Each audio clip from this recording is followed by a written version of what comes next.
Welcome back to Old School Sports and our Out of the Park Baseball 24 playthrough of the Buffalo Wings.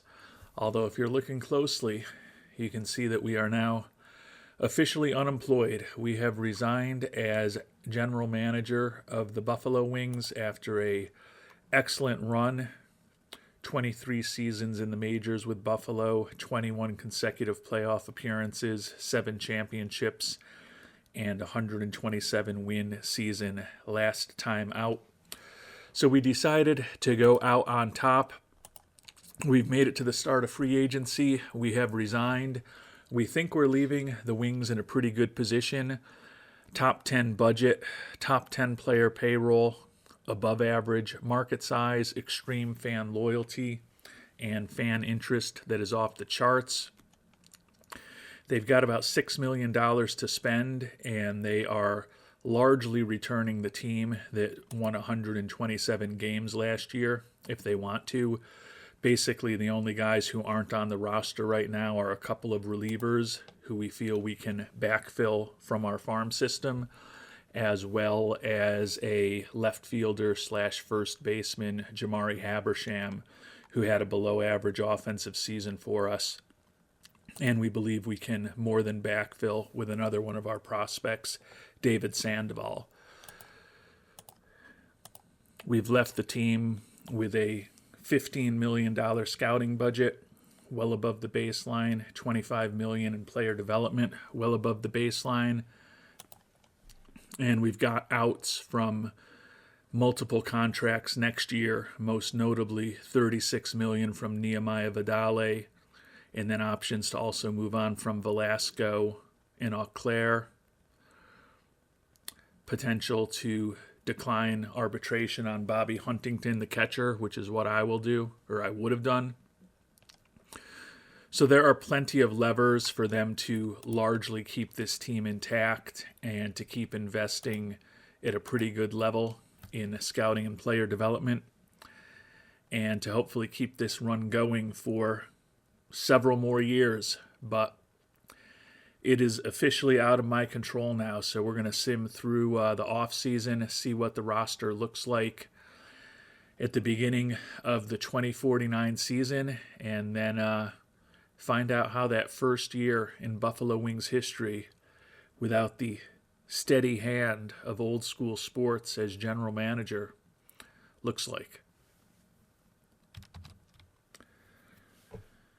And we've only made it to February 5th, and I've seen things scrolling by in the news feed, and I don't know exactly what they are, but you can see that they've got a lot of money available to spend. I know that there have been a couple of trades. It just said Buffalo swapped players with some other team, so I have no clue who, but clearly we've dumped some salary in those trades, I would think. And you can see we've also cut scouting and player development budgets back to league average or league baseline more accurately or below. I had meant to check in on player development before I started this running. I believe we were a pretty middle of the pack team, in terms of the farm system that we turned over. So still a middle of the pack team, so not a perfect scenario for this team in terms of how the minor league system is positioned, but it still was not bare.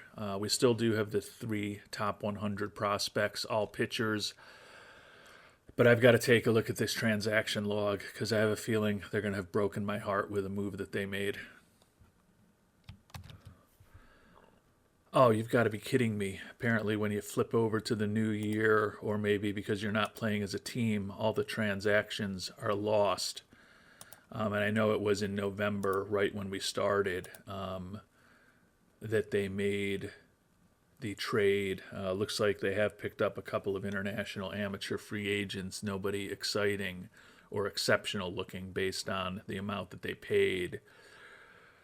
But I got to go figure out what that trade that they made some time ago was. And I guess technically it was December rather than November when I stopped playing. But regardless, there was a trade in December that involved Buffalo. And I have a feeling I'm not going to like it. All right, it looks like there's been 3 trades made this offseason. I haven't looked at them yet. I'm learning about them with you for the first time. Boston and Buffalo.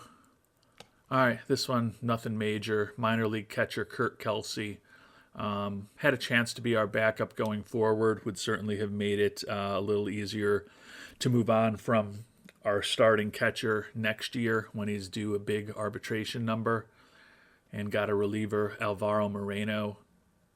Okay, not that exciting. Buffalo and Montreal.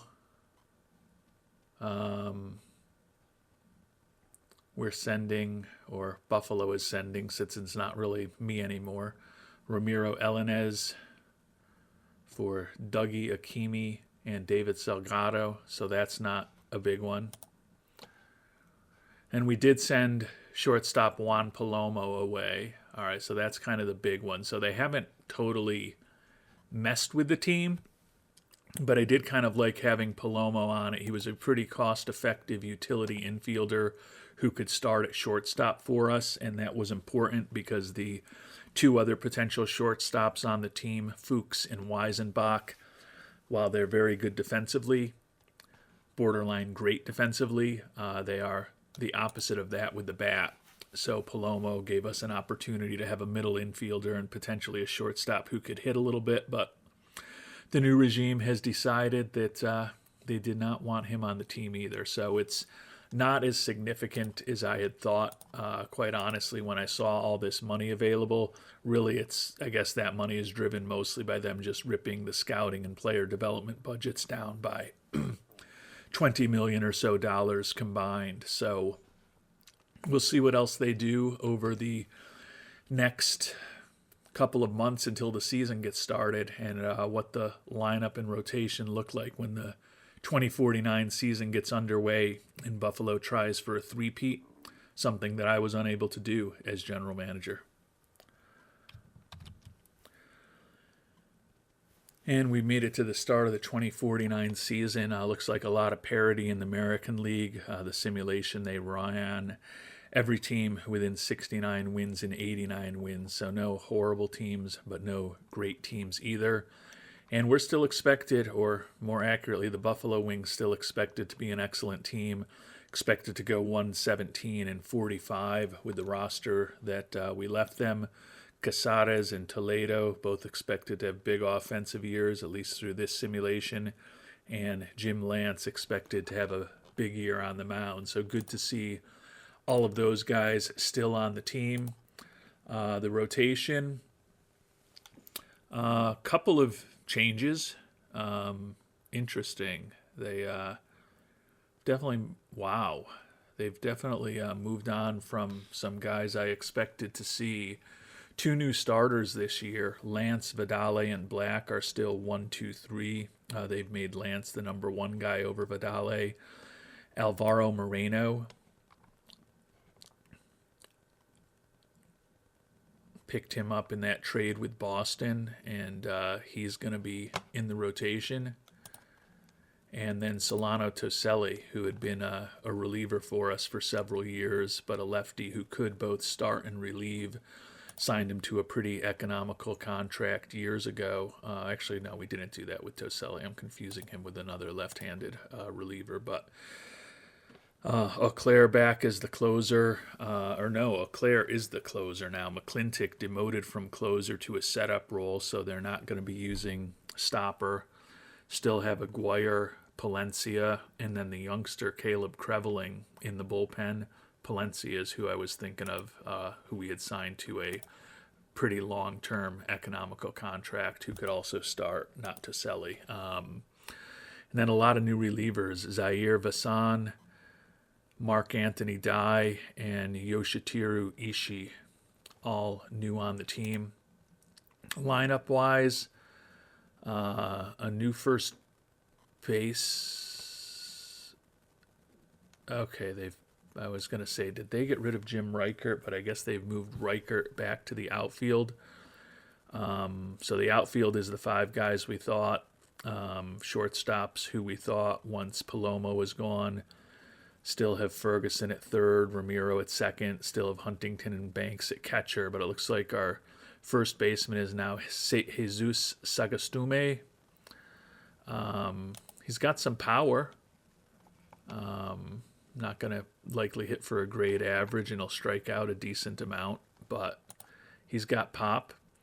And then Nelson Delgado is apparently a utility infielder for us now. So I can see why this team looks good. They've gotten rid of some of the guys, but that's going to happen when you turn the team over to somebody else. So it looks like they're expecting a pretty good season.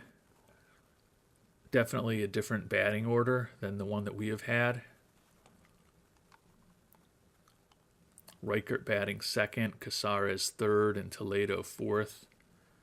Actually, they're using basically the same batting order against lefties and righties, the exact same batting order against lefties and righties, so they're definitely platooning a lot less than we used to, which I think gave us some efficiency as times. I would have thought that they would have gotten young David Sandoval, who's looks like he's going to be pretty adept against right-handed pitching, and did pretty well last year when he hit 373 in his first 51 major league at-bats after having over 40 homers and 100 ribbies and over a 300 average in AAA. I would have thought they might have gotten him into the lineup against right-handed pitching somehow. That's why I don't know that they really needed Jesus Sagastume.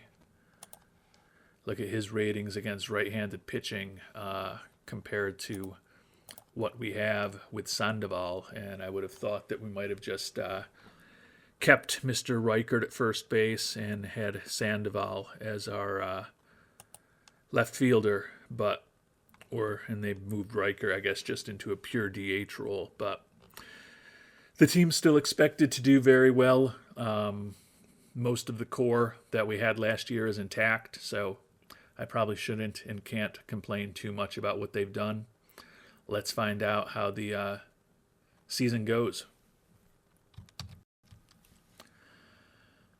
All right, we've simmed ahead to mid-season. One very bad piece of news for the Buffalo Wings. Arturo Casares, the brilliant young outfielder, broken kneecap just 5 games into the season, and he's going to be out for the entire year.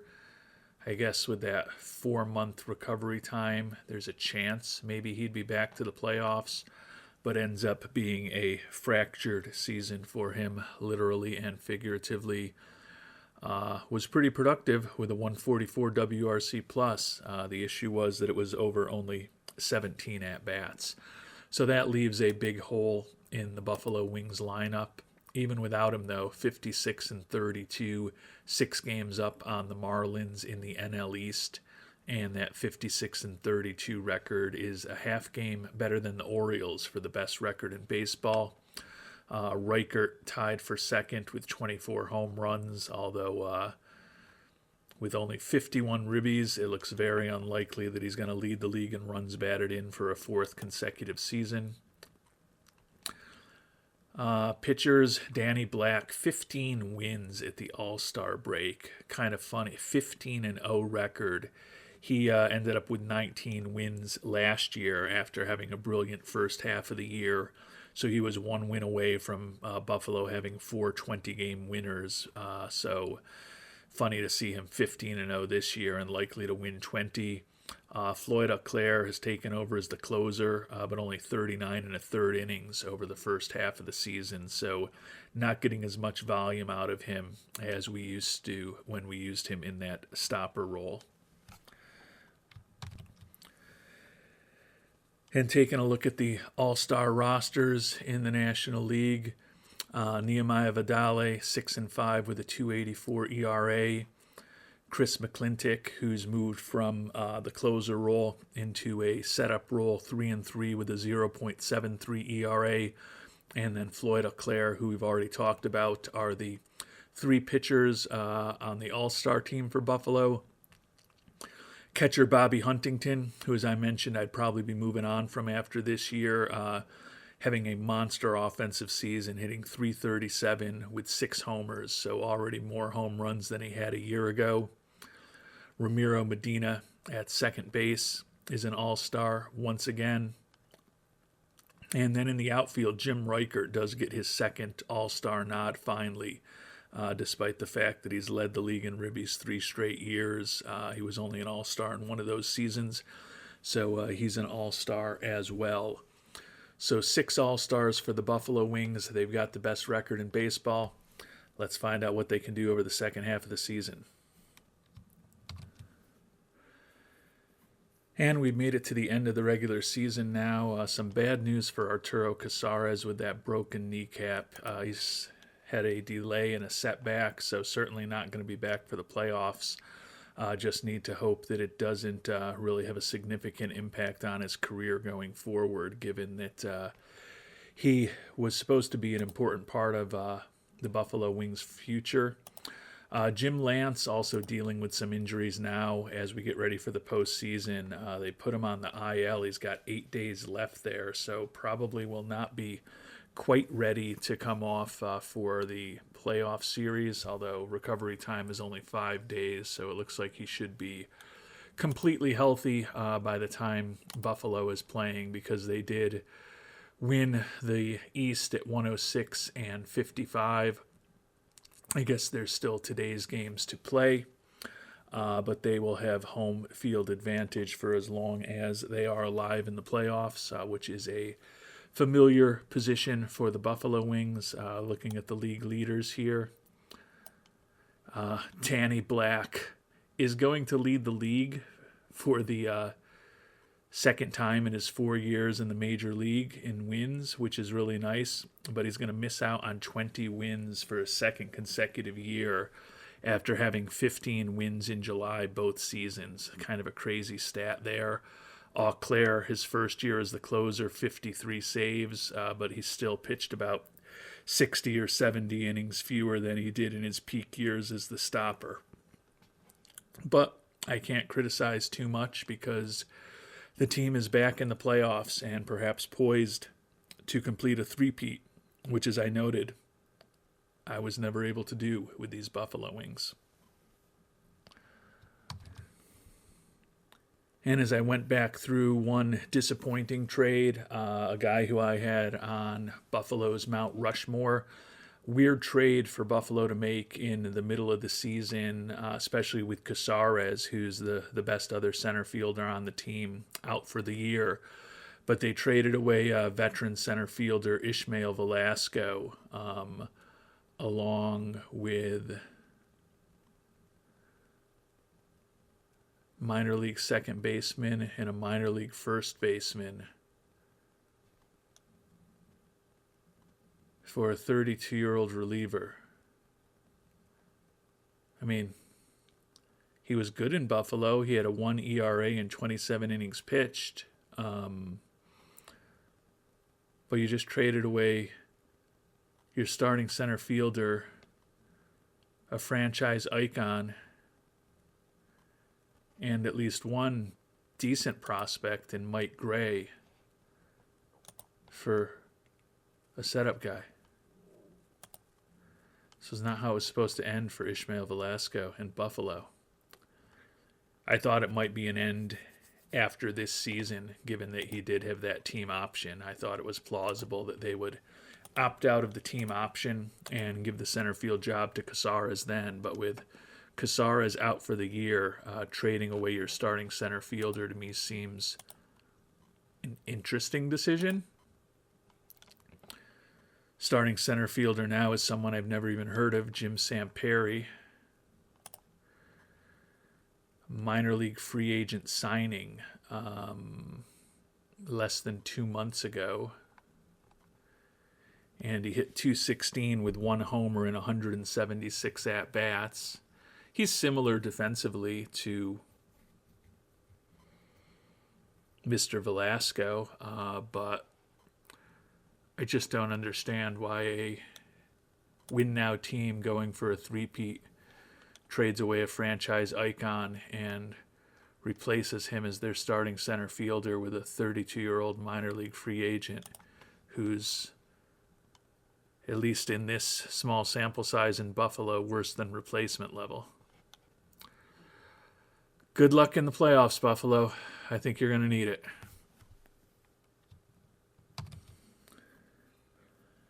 And while the Buffalo Wings did make it to a 9th consecutive NLCS, which is a great run, unprecedented, I believe, in MLB history, they did end up falling there to the Chicago Cubs, who went on to beat the Orioles 4-2 to claim the World Series title.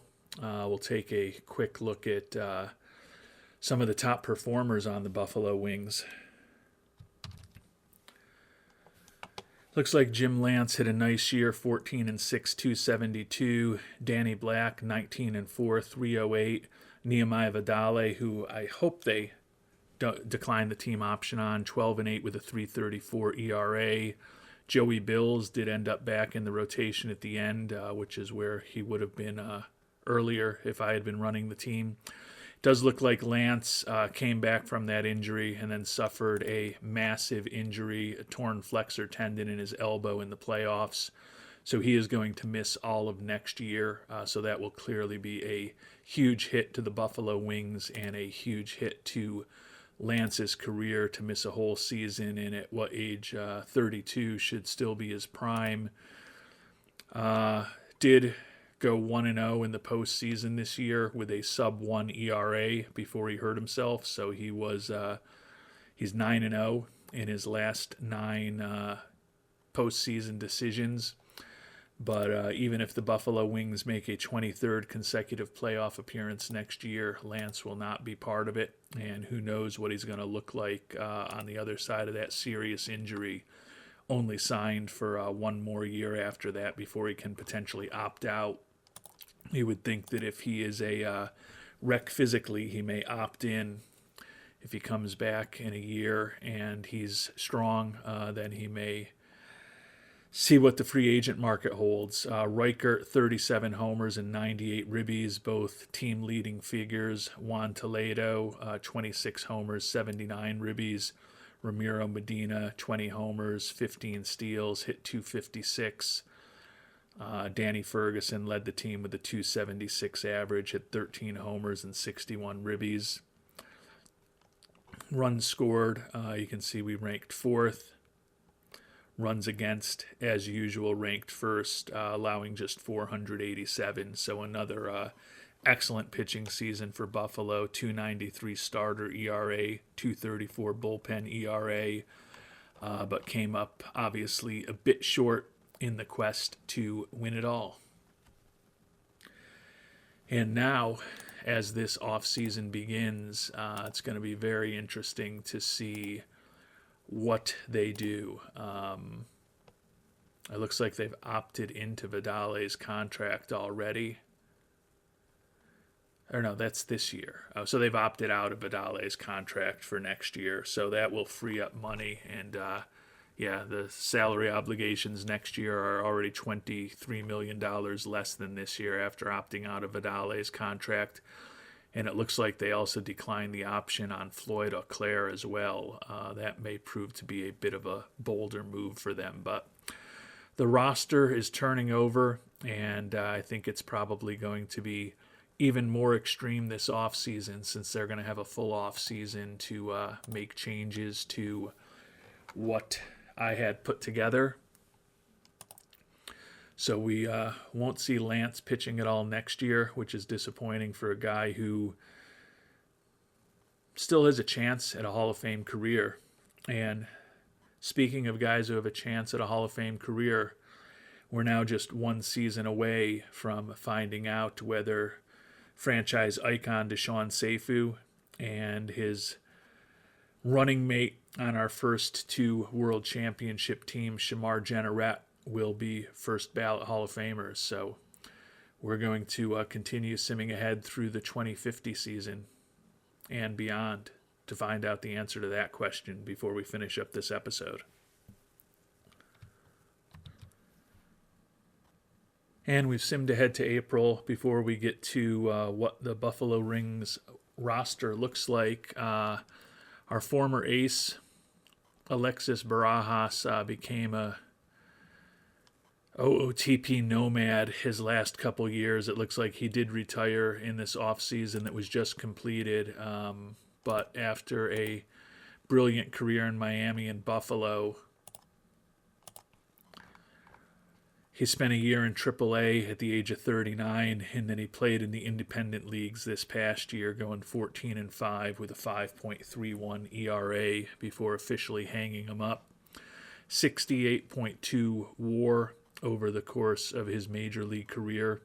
He should definitely be a contender for the Hall of Fame in 5 years. And it looks like although the Wings declined Floyd Auclair's team option, they did end up re-signing him for $12.1 million. A few days later, they made a trade with the Yankees, basically just involving some minor leaguers. Subsequent deal to the Pirates, interesting. Buffalo sent a minor league right-handed pitcher, and the Pirates picked up Jenko Harris, who was a pretty decent prospect.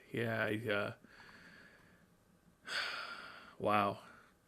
For some reason last year, after he hit 346 in AAA Utica or AAA Albany in half a season in 2048, they demoted him back down to High A Jamestown at the age of 24. I guess they really wanted someone to break Babe Ruth and Roger Maris in Arson Judge's American League home run record in High A ball. So it seems like he fell out of favor with the new regime. I don't know why they would trade him away for a almost 28-year-old minor league middle reliever. I mean, he says he's a starter, but not on my team. And it looks like Juan Toledo banged up with a strained MCL. He's going to miss the start of the season. Take a look at what the Wings' financial situation looks like, and the budget keeps going up, so good for them.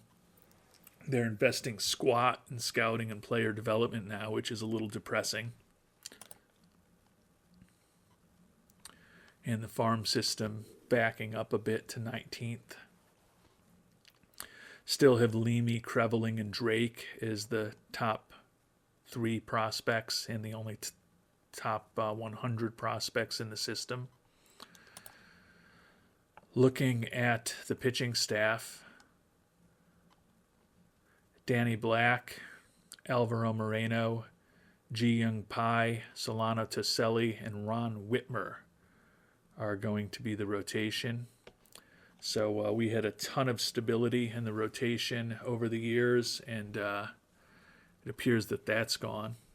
They'll have Auclair back as a closer, and Auclair in his first year as a closer did win the Mariano Rivera Award last year, led the league in games as he often does, and saves for the first time since they moved him out of that stopper role. Caleb Creveling, still don't know why they're not giving this guy a chance to start if he's going to be on the major league roster.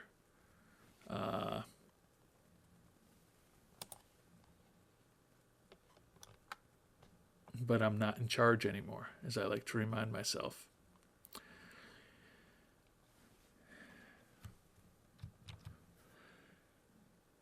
And since we're observers only now, I did just change the settings to 100% scouting accuracy, and I ran a complete rescouting on the entire league. So as we're talking about players, we will actually see what they are in the coming years. Taking a look at the lineups, fair amount of new names. Casares is the center fielder now, Reichert back at first, Medina still at second. They did bring back Huntington at catcher, and then Josh Fuchs is at shortstop. But a new DH, Andres Lezama, Sandoval will get a chance in left field, which I don't mind seeing. It looks like he was reasonably productive last year. And then Feynman Hawkinson, who we had picked up in a trade a couple years ago and viewed him as a potential part of our future, a potentially very versatile player with a decent bat. Looks like he is now the team's third baseman.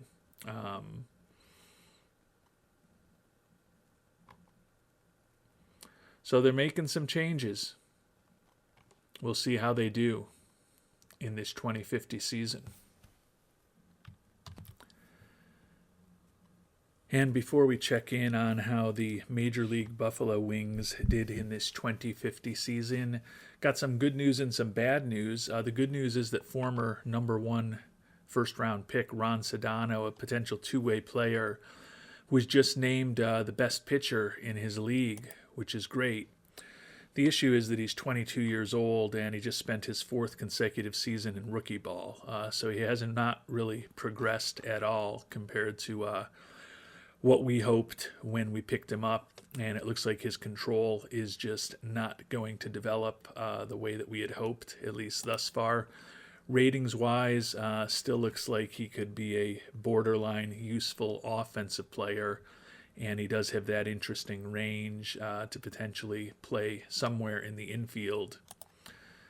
Hit .235 this year, though, obviously also in rookie ball. So hopefully they'll move him up through the organization at some point. The Wings at the major league level this year slipped all the way to third place, 93-68. So it was still the third best record in the National League, but Atlanta and Washington both ahead of Buffalo in the division.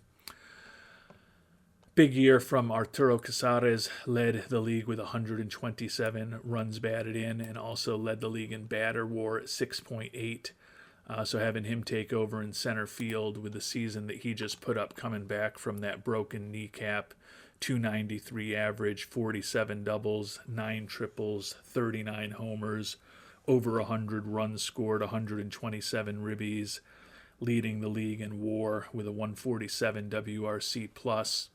His outfield range is up to 70, and he was certainly an above-average defensive center fielder. Would think that he'll get some serious consideration for an MVP award. Pitching-wise, looks like the days of Buffalo pitchers being kind of all over the leaderboards are over at this point. Our former closer, Joe Scott, led the league in saves.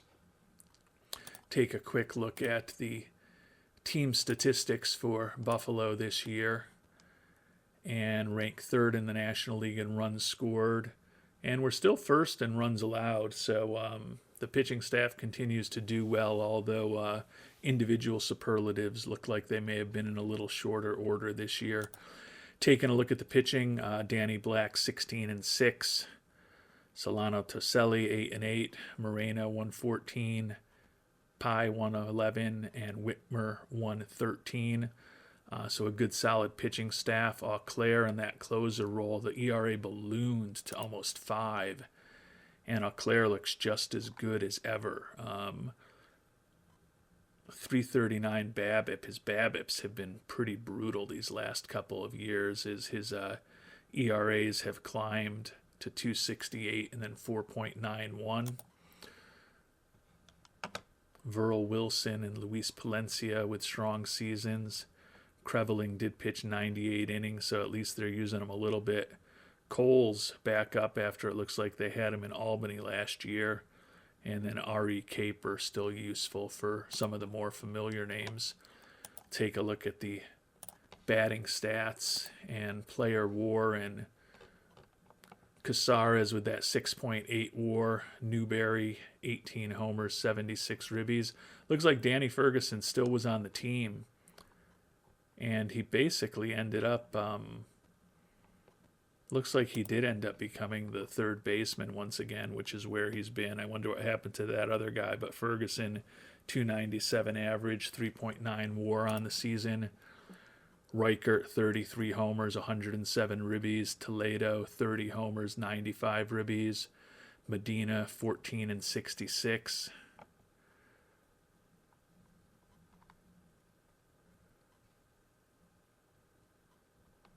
Ooh, I'm guessing our starting catcher is hurt. Maybe the third baseman is hurt also. Oh, there's Feynman Hawkinson.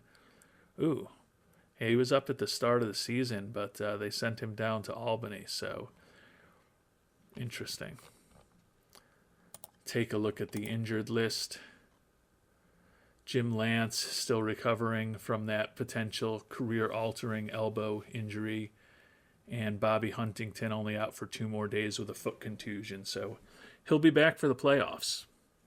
And we'll find out what the Buffalo Wings do in these 2050 playoffs, and then we will head forward a couple more months to the Hall of Fame voting and find out if Dashawn Seifu is a first ballot Hall of Famer after his brilliant career in Buffalo. 5 World Series championships, #1 overall pick in the draft, 20 years with the team, over 3,000 hits, second all-time in runs scored to Rickey Henderson, top 10 all-time in triples and doubles, won some gold gloves in the infield. Was it enough to be a first ballot Hall of Famer? And here in 2050, the Buffalo Wings, for a wild card team, had a solid run, took out the Cardinals and then took out the division-winning Braves to make it to a 10th consecutive NLCS. But they fell to the Reds, who went on to lose in the World Series to the Texas Rangers. So a second consecutive season without a title for the Buffalo Wings, which is rare with the way they were playing towards the end of our playthrough. But they do make it, as I said, to an NLCS for a 10th straight year and a 23rd consecutive year in the playoffs for the Buffalo Wings. And now, before we finish up the episode, we are going to sim ahead to the Hall of Fame voting results. And you can see I could vote for the awards. Actually, there's separate Hall of Fame voting that will come up, but I'm not going to participate in any of that. Haven't played with that at all in this playthrough. So we're going to see whether Seifu can get in on the first ballot on his own merits.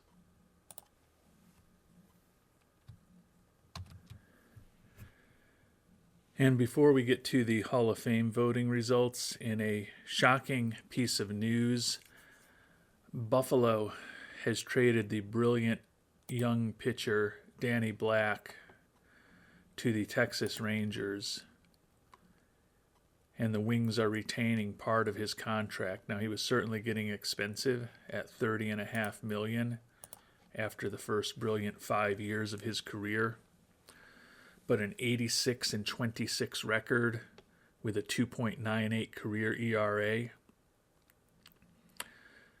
Iron Man status,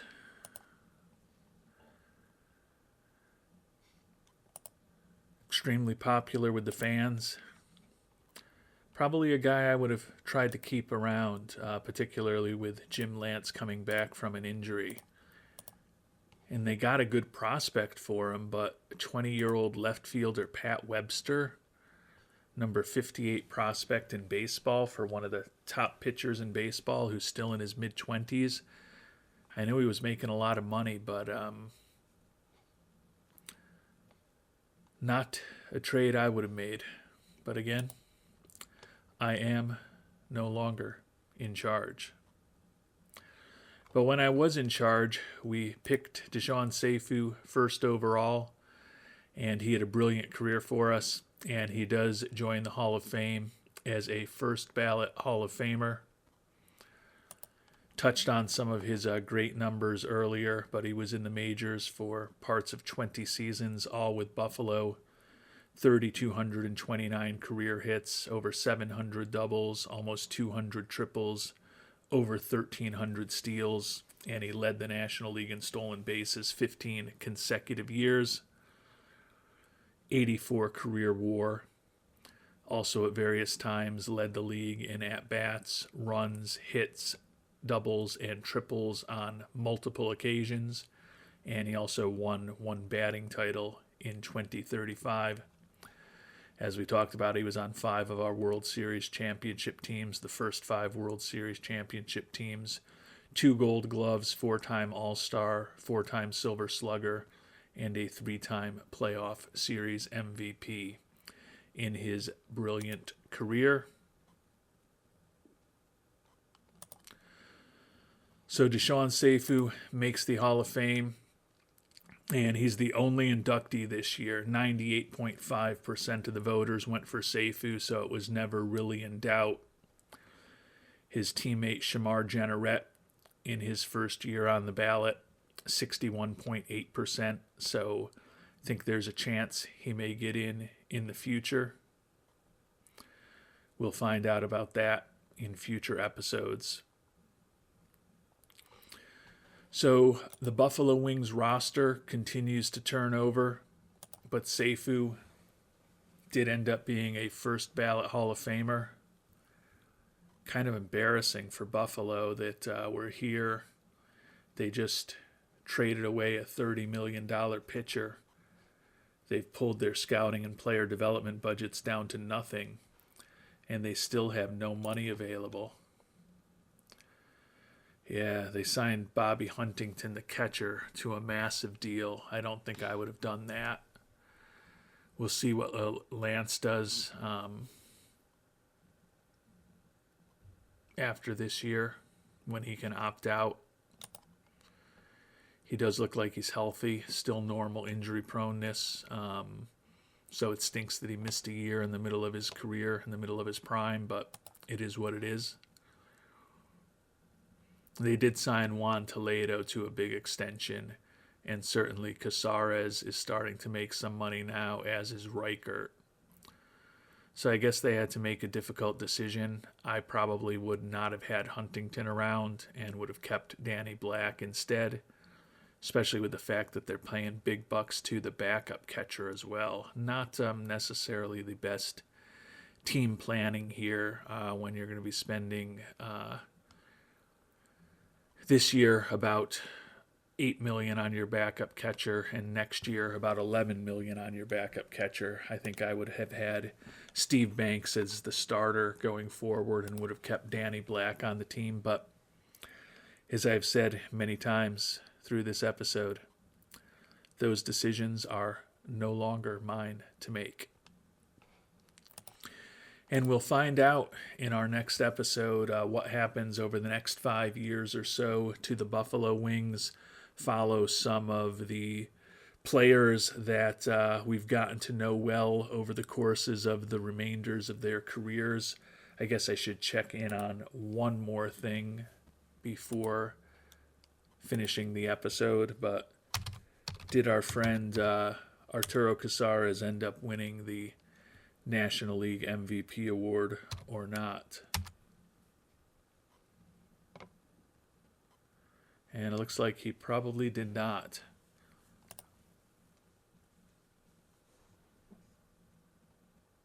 He definitely did not. Casares second in the voting, behind Steve Lambert of the Nationals. Lambert, first baseman, led the league with 212 hits, also led the league with 205 strikeouts, led the league with a 160 WRC plus, 329 average, 40 homers, 126 ribbies, also scored 113 runs. And the Nationals were one game better than the Wings in the standings. Casares led the league in ribbies, led the league in slugging percentage, led the league in WAR. More doubles, more triples, more steals. Also scored 100 runs. 146 WRC plus was clearly lower, but a more valuable player overall, playing a more important defensive position at a higher level than Lambert likely played at first base. I don't think it's something to complain about too much. I probably would have voted for Casares, but I'm also probably quite biased about that. So it is what it is. Another year in the books for the Buffalo Wings, and as I said, happy to see that Dashawn Seifu was rewarded for an outstanding career with a very high percentage of the vote his first time on the ballot. only player going into the Hall of Fame this year. And we'll see what happens over these next 5 seasons. In our next episode, Barajas will be up for his first try at the Hall of Fame during that time period. And we'll see if maybe Jenneret and some other players who were on our team over the years can get some Hall of Fame votes as well. Until our next episode, thanks so much for watching, and hope you have a great day.